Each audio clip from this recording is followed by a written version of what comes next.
Hey YouTube, Kira Twig here, bringing you all an update to my Legendary Fisherman Yugioh deck profile for May 2020. Been wanting to do an update to the Legendary Fisherman deck for a good while now. Finally gathered up all the cards I needed for the Legendary Fisherman deck. It's a really awesome deck, but just focused on a lot of old support for, the Legendary Fisherman and Umi, and using the newer Legendary Fisherman cards we received from the first Legendary Duelist booster pack to make a very, very fun deck that Mako Tsunami would definitely be proud of, focusing on all the different forms of Legendary Fisherman and all the different sea creature monsters as well. So let's go ahead and get started with the deck profile. So for monsters, I'm running 3 of the original Legendary Fisherman. While Umi is on the field, this card is unaffected by spell effects, and it cannot be targeted for attacks, but does not prevent your opponent from attacking you directly. So just being able to be unaffected by spells definitely makes it a more difficult card to get over by your opponent,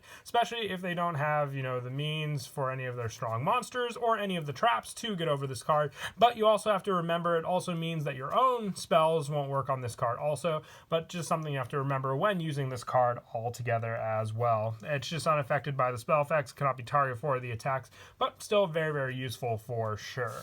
And as I said, the Legendary Fisherman has a bunch of different forms as well. Either forms or, just different fishermen altogether. I'm not really sure, but we also run 3 of the Legendary Fisherman 2. This card's name becomes the Legendary Fisherman while on the field or in the graveyard. While Umi is on the field, this card is unaffected by other monster effects, and if this face-up card is destroyed by battle or leaves the field because of an opponent's card effect while in its owner's control, you can add 1 level 7 water monster from your deck to your hand. So for the level 7 water monsters, we either have the Citadel Whale or the Legendary Fisherman 3, but being also having this card be able to unaffected by monster effects is a big plus, because then you just rely on both of the first Legendary Fisherman and then its second form being able to use both depending on what monster you're going up against or which cards you're going up against for your opponent, and then knowing which form of the Legendary Fisherman you may need for that specific play to either avoid the monster effects or the spell effects. Like I said, depending on what you're going up against with your opponent, it's very useful to have both of the options available for you in the deck altogether. And then for the final form of the Legendary Fisherman, I'm also running 3 Legendary Fisherman 3 with this one. It cannot be normal summon or set. It must be special summon from your hand by attributing 1 Legendary Fisherman. When this card is special summon, you can banish all monsters your opponent controls. Also, this card cannot attack this turn. It cannot be destroyed by battle or card effects. It's also unaffected by spell or trap effects. Once per turn, you can return as many of your opponent's banished cards as possible to the graveyard, and if you do, the first battle or effect damage your opponent takes this turn becomes doubled. So you have a true power play with this card and a very easy way to summon it out, just needing to use one of your Legendary Fishermans on the field as the cost for the tribute to summon it out onto the field. But being able to banish all your opponent's cards is a big plus for sure. With this card not being able to attack, it's not that big of an issue. You're going to rely on that for this card's play, then just being able to go for those power plays later on and be unaffected by the spell and trap effects is all the more powerful for this card, and making sure it also cannot be destroyed by battle makes it that much more difficult to get over altogether.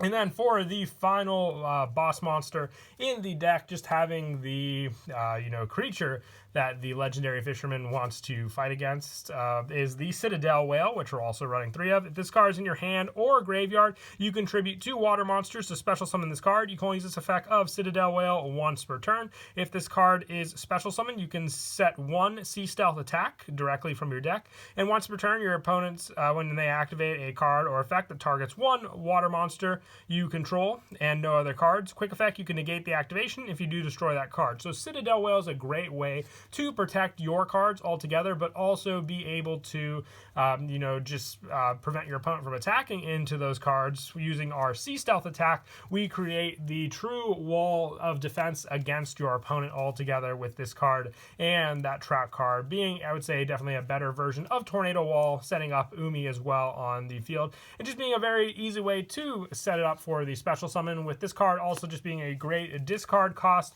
for Abyss Soldier, which we'll get to in a little bit with some of the other water monsters we run in the deck. It's just a great card to complement the playstyle of the Legendary Fisherman altogether as well.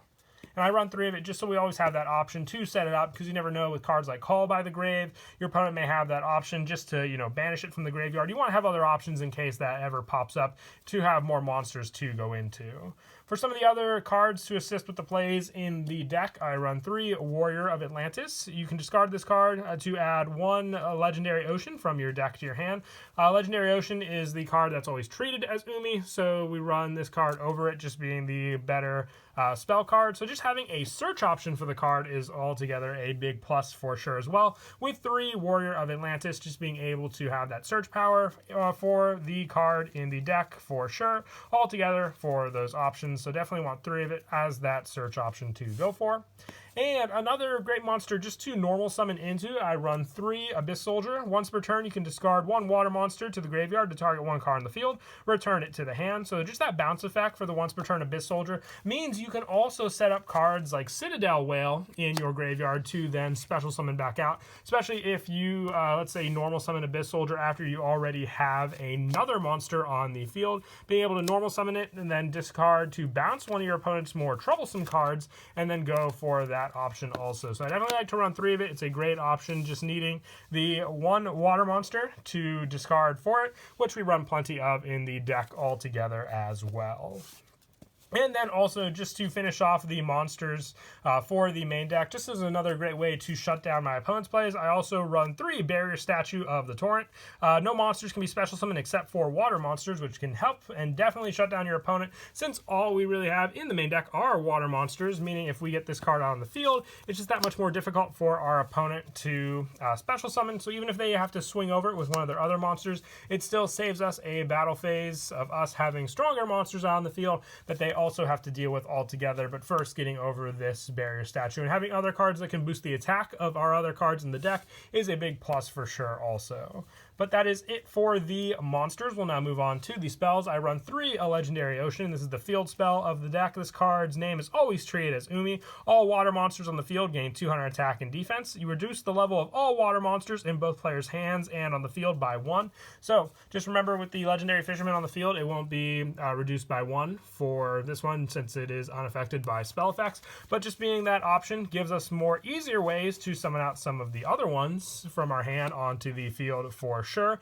Reducing their level just means for the easier normal summon, especially. And having that power boost is just another play for sure. But this card's also searchable with Sea Stealth Attack, which is searchable by our Citadel Whale. So that's being a main setup for the deck, especially getting that card set up to then get the trap and then this card all together on the field together. And I also run 2 Rage of Karyushin. This is the quick play spell. If Umi is on the field, target monsters your opponent controls up to the number of water monsters you control whose original levels are 5 or higher. Destroy them, and if you do, the zones they are in cannot be used until the end of the next turn.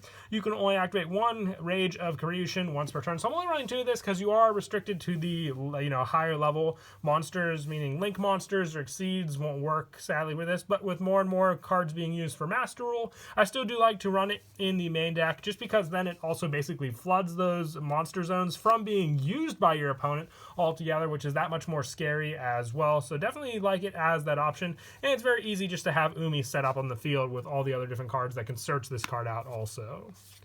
And with all the different water monsters we run, just so we can have better options for a better drawed hand, because if you open up, let's say, too many Citadel Whale or something like that, Moray of Greed definitely helps just by shuffling 2 of them in and then drawing 3 cards. It doesn't minus us because the +3 is making up for the 1 Moray of Greed as well, but can potentially give us something that maybe would be a better help in our hand to use for some search power, or just overall, setup for a bunch of different cards also. And I am also running 2 Feasts of the Wild level 5. You special summon up to 2 level 5 warrior type monsters from your hand and or graveyard, but their effects are negated and they cannot attack. So with this card, you have the option, because just remember, the Legendary Fisherman is a fisherman. He's not a sea serpent or anything like that. He is a warrior who hunts down the sea creatures. So Feast of the level 5 just gives us that special summon option for them. But remember, with cards like a Legendary Ocean, if they lower the level of the sea creatures in the hand, they won't be level 5. So you have to work around the plays for special summoning these cards out for the hand plays, for the setup, what you want to do with your Legendary Ocean, but they still still will work for the ones in the graveyard, since Legendary Ocean doesn't lower the ones in the graveyard. It just does it for the hand and field, which is still very, very useful also. And to finish off the spells, the one Monster Reborn. I don't have Terraforming and Foolish Burial for the Citadel Whale or the Field Spell Search. If you wanted to run those cards, you can try taking out the 2 Feast of the Wild level 5 and then putting them in for the final slots in the spell lineup. That's player preference at that point if you still want to add them in for those spots for the main deck altogether. But I do like Feast of the Wild level 5, just a quicker way to get the Legendary Fisherman on the field also.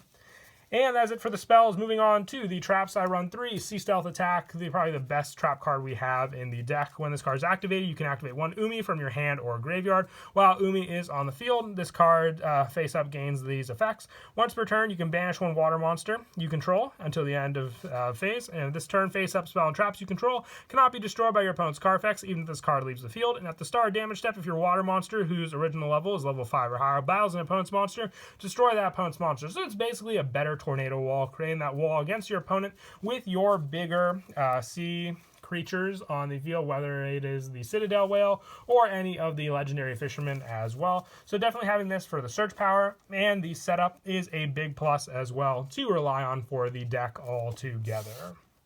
And I also run 2 White Howling with this one. If you control a water monster, target 1 spell in your opponent's graveyard, banish it, and if you do, for the rest of this turn, negate all spell effects on your opponent's field. So with this one, just being able to control a water monster, I really do like the option for this card in the deck. Having the power for banishing one of your opponent's spells can help, especially against a lot of decks like Sky Striker, you name it. It's just that option with your water monsters that I definitely have liked with the playtesting of the deck altogether for what you can do in the deck. And for a little more extra trap options, I'm also running 2 Paleozoic Dinomyscus. The discard, especially just like with the Abyss Soldier, works very, very well with your Citadel Whale, being able to then get that set up in the graveyard to summon back onto the field if you have this trap set up to go. And also 2 Paleozoic Olenoides, I believe is how you pronounce the name for that one. But once again, you target 1 spell or trap on the field, destroy it, and once per chain, being able to special summon both of these cards back onto the field gives us the option for some other resources back on the field to use. But that is it for the main deck. When I move on to the extra deck, since we are running the level 2 Paleozoic options, I am running the 1 Totally Awesome, sadly still at 1 on the ban list, but justifiable because it is a powerful card now for sure in Master Rule 5. I also run the 1 Bahamut Shark, so you can use your level 4 monsters we run to overlay it, and now just easily summon Totally Awesome in the main monster zone along with Bahamut Shark, not having to use your Link monster zone. Just that additional monster to summon out with this card is a big plus for sure. And I wanted to focus on a big number of water monsters in the main deck, so I'm also running the 1 Abyss Dweller, the 1 number 101 Silent Honor Arc, 1 Ragnar Zero, 1 Ivigishki Marrowgeist, 1 Freezodon. The level 5 options it happens sometimes, and just giving us more and more options for the Exceed materials for our other monsters as well is a big help for sure. And with our level 7 monsters, just the 1 number 11 Big Eye, the 1 non-water Exceed monster I'm running in the deck for just the Exceed options when you need it. Still a big help for sure. And for the Link monsters, I am running 3 Miss Starboy with this one, just as an option for the power boost, especially if you have the new Water Charmer. Sadly, I don't have the Eternity code yet since it doesn't come out in the States until June. But if you have one of those, you can replace one of the Miss Starboys for one of the new Water Charmer Link monsters, just being a great option for the non-water monsters if you use them for a Link play. And for more of the generic links, I run the 1 Nightmare Phoenix, 1 Nightmare Cerberus, 1 Nightmare Unicorn, and the 1 Borolo Dragon to finish off the extra deck. When I do go for plays, if the barrier statue is on the field, then the water ones are definitely my best options to go for. But having all the different options is a big plus for sure also.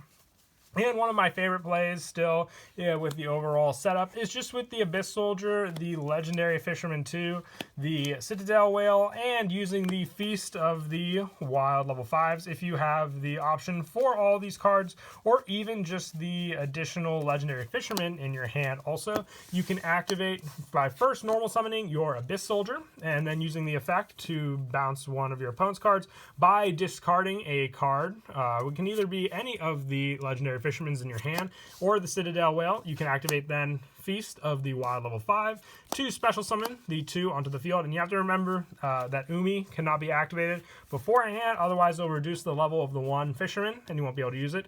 Otherwise, set them up in your graveyard instead of the Citadel Whale, and then just keep the Citadel Whale in your hand to special summon out, giving you the 2 legendary Fishermen on the field. And then the requirements for the Citadel Whale, if this card's in your hand or graveyard, attributing 2 water monsters on the field. So whichever legendary Fisherman would be a bigger problem for your opponent to get over, that's the one you keep. Tribute the other 2, summoning out the Citadel Whale, which will then give you the search for your sea stealth attack, and then being able to activate that to then set up the Umi, which is a very good card, but just for the Feast of the Wild level 5, it can mess up that play. So you want to use that play before you activate Legendary Ocean on the field. And then you have the setup protecting your level 5 or higher water monsters with sea stealth attack and your Legendary Ocean all set to go. But that is it for the deck profile. I hope you all enjoyed the video. Definitely love looking at the earlier rival decks of Yugi's. I've done Weevil, Mako Tsunami's update to his Fisherman deck, hoping to do Rex Raptor as well, just to see what I can focus on with his cards. He hasn't gotten too much new support as of late, but hopefully that'll change. And I know we'll be getting some Espo Roba support also later down the road with Shinzo, so I'm definitely excited for that. So definitely look forward to it. But until then, please don't forget to leave a like and subscribe, and Kira Twig out.